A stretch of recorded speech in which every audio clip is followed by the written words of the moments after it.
You did everything right this week, but the scales went up. Here's exactly why that happens. Hello, I'm Charlie and I'm the co-founder of Potentially Coaching, and over the past 3 years we have had over 500 transformations. If you're looking for help with your weight loss journey, there is a link in the bio below. Just click that and fill it out. So let's run through what causes scale weight to go up. Water retention from sodium, from carbs, or even stress. So first, let's go through carbs. If you have a high carb day, you can notice the next day the scales can go up. The main reason being for this is per gram of carb, it's going to hold on to around 3 to 4 grams of water. So that's why when some people do the keto diet, they see scale weight drop very, very quickly. It's just the water retention that they're losing. But that doesn't mean you have to fear carbs. Lots of people think when you eat carbs, you gain weight. Sure, you do, but you're not gaining body fat. The weight that you gain is just water retention, which will sort itself out. Go and have a day where you have, let's say, 250 grams of carbs. See how they spike up. Look over the next couple of days, they will start to drop back down to the normal. It's just your body holding on to a little bit of extra water. The same thing happens for sodium as well. If you've ever noticed, let's say when you've had a takeaway, could be a Chinese, I know they're very salty, pizza, anything you want.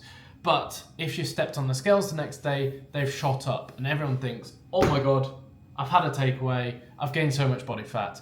No, most of them have just got that extra salt, which will cause them scales to increase. It's not the end of the world. Your body will regulate itself and they will pass through you and the scales will come back down. The next thing is inflammation after training. So whenever you train, no matter what it is, you are creating small micro tears in your muscle.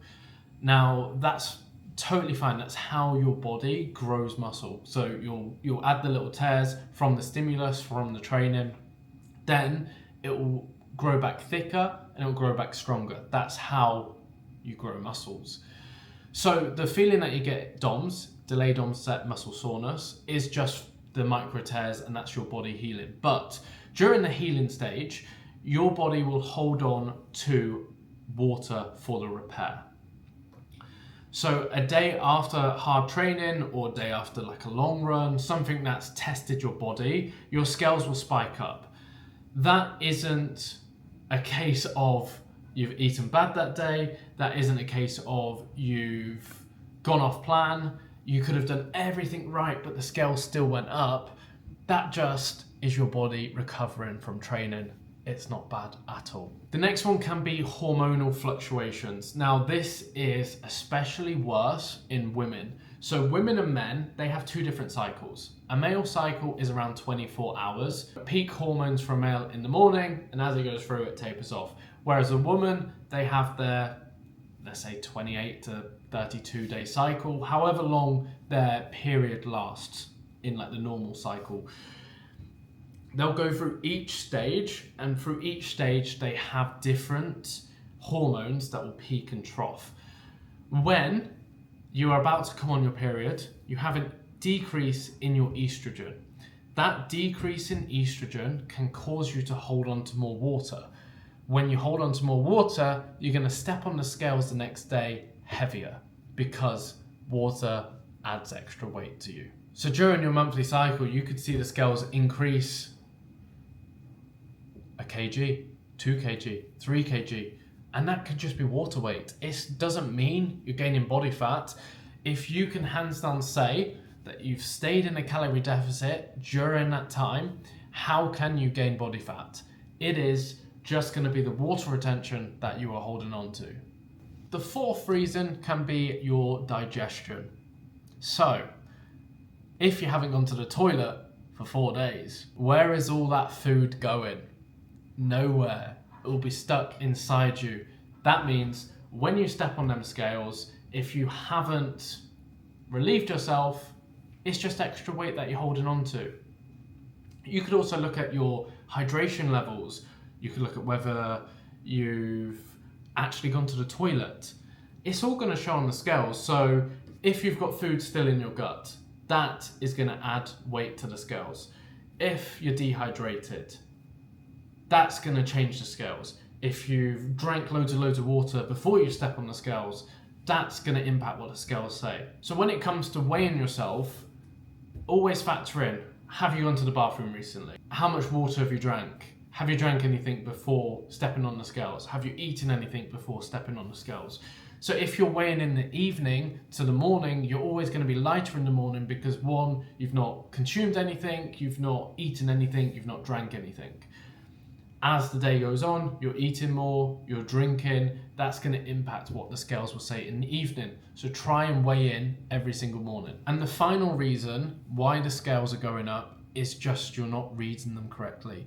If you look at your scales every single day and think, today I was 71 kg, tomorrow I was 70.5, the day after I was 71, the day after I was 71.2, and you think every single thing is like, I've lost this much body fat, I've gained this much body fat, I've gained this much body fat, I've lost this much body fat. It's just poor reading. What you want to look at is weighing yourself every single day, but taking the weekly average. The weekly average will give you the better reading, the better signal, and you can go off. If you step on the scales and the week before you've gained 0.5 kg over the 7 days, like taking that average, you could have gained a little bit of body fat. You might not have truly been in the calorie deficit. Or you could be coming onto your period, so you could look at that and like the scale, I know the scales increased during this time. So all you want to be doing, stepping on the scales every single day.